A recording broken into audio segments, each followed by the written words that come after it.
Artificial flowers have been used as decorations for hundreds of years. Initially, silk flowers made in China were displayed in homes and not commercially sold. As far back as the 12th century, Italian flower makers, using dye-colored silkworm cocoons, were the first to sell their floral arrangements.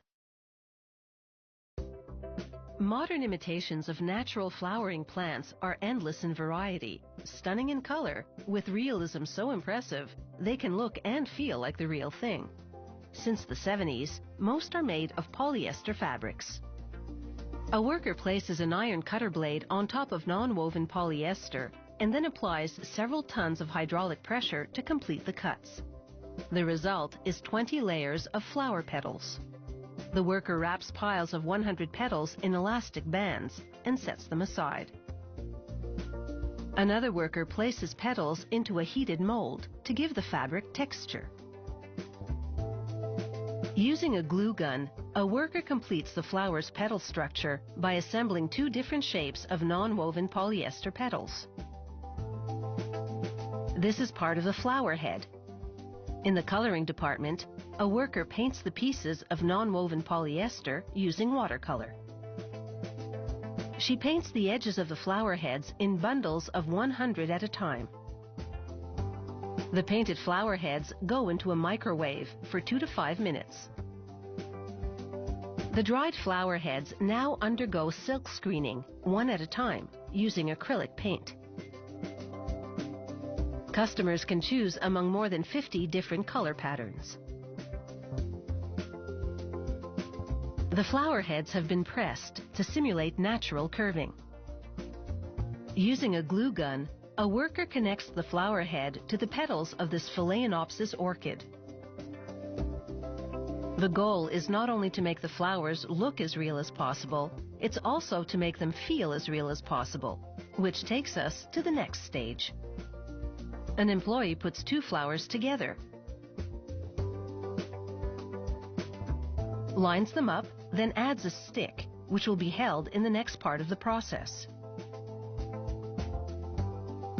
She encircles them tightly with an elastic band. Another worker dips the two flowers in polymer, which helps make them feel real to the touch. She spins the flowers to remove as much excess polymer as possible.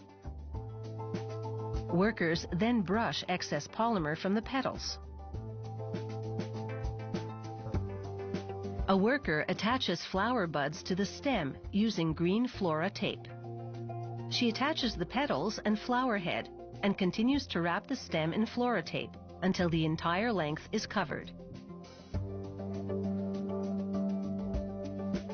To make the leaves feel real to the touch, a worker dips them in polymer and wipes off excess with her fingers.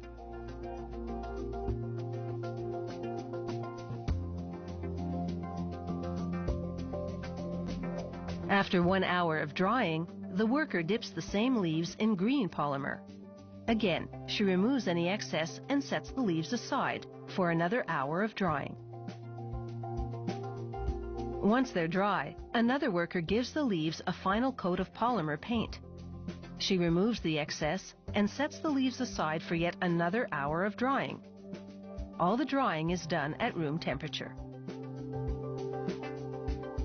Now coated with several layers of polymer, the leaves stick to each other. To fix that, a worker applies a thin coating of talcum powder with a sponge.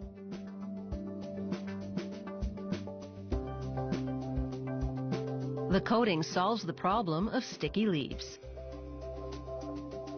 With its many components fully assembled, this finished flower is a rather dazzling recreation of the Cymbidium orchid. Shipping these flowers requires careful packaging. They wrap the glass vase in clear plastic.